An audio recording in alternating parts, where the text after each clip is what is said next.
Yung gagamitin natin insecticide padan, pang-uod. Maraming kayong patayin yan, trips, leaf miner. Next natin si Manyo Green. Dahil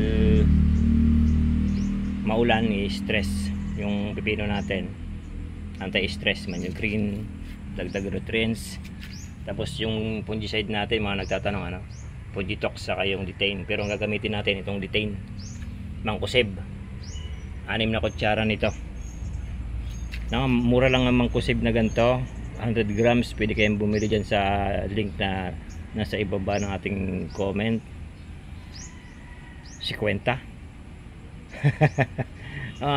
50 lang mga ganito, kasi pag bumili ka ng 1 kilo mahal. Pag wala kang budget, pwede ka mamili ng ganito. Mancozeb, Detain. Fungitox naman nasa 165 yan, ganyan, 100 grams din. Mga mura lang ginagamit natin kasi palagi namang alternate, hindi naman pwedeng palaging isa lang yung gamit nating fungicide. Tapos padan yung gagamitin natin para iwas sa uod. Tapos Manyo Green, ano? Padan 2 kutsara. Hindi natin makapagtakal kasi tsansyahin na lang natin, ano? Same, pero meron tayong kutsara, yun, 2 kutsara. Hindi natin mahawakan yung camera. Isa, yan, 2.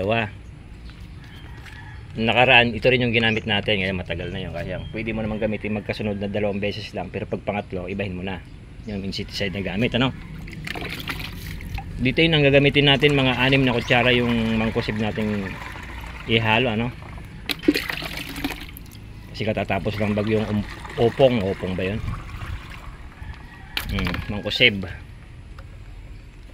Ayun yung kutsara natin, dati mga pagkutsara, tansyahin na lang natin uli. Puno, sandok mo yan, puno yan, maapaw yung puno yan, 6 na ganon. Kasi 100 grams to, kalahatiin na natin. Yan, mga ganyan. 100 grams ang nakalagay dito ay 4 to 6 tablespoon na Detain. Mancozeb yan.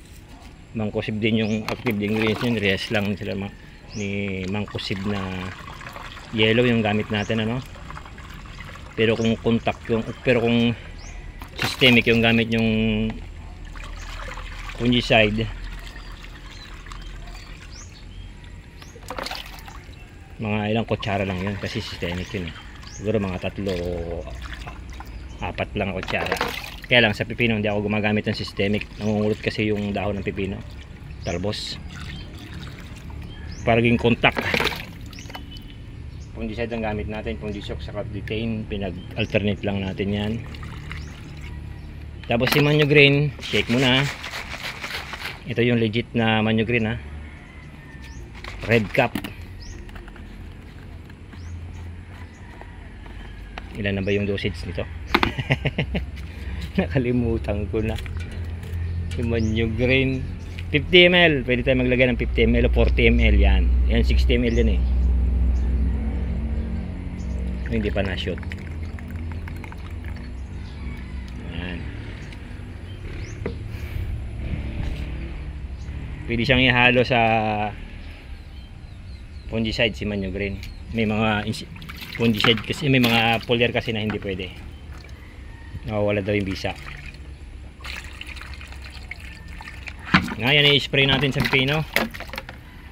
Padan, pangontra sa uod. Dahil wala namang bunga ngayon yung pipino natin, sinagad natin pitas kahapon. Tsaka Mancozeb, Manyo Green, yung mixing natin sa ating pipino. Ngayon i-mix mabuti yan para okay. Thank you. Nurse, umakyat na yung fungus. No, bless pa rin tayo kasi nakaligtas tayo sa bagyong umpong. Opong ba? Opong. Halos konti na yung bunga. Sinagad kasi natin yung pitas kahapon. Buti lumisya yung bagyo, ano?